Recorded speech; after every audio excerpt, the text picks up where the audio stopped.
Hi guys, it's me Kirana. Today I will show you how to make sandwich.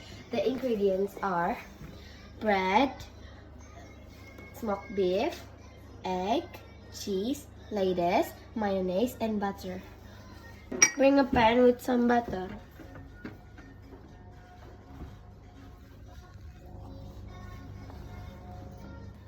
Put the egg on the pan.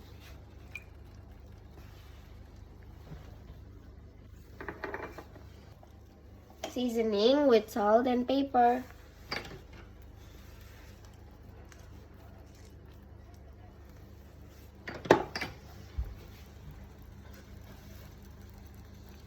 Some olive oil or butter.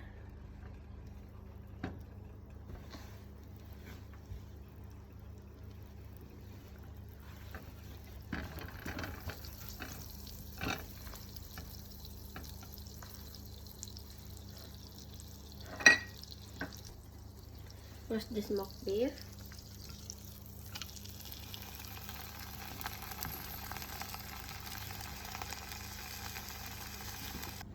Lay one slice of bread on board. Spread some mayonnaise.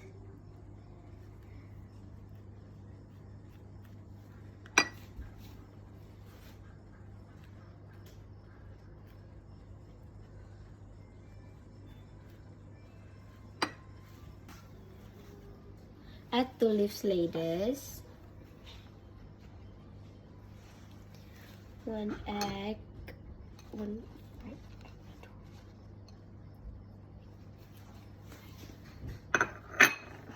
cheese. And smoked beef.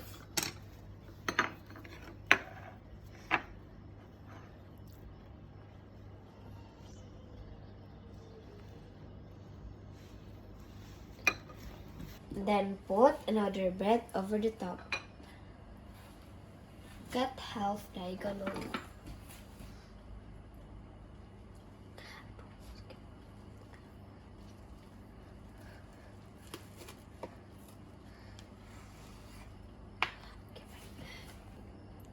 Right.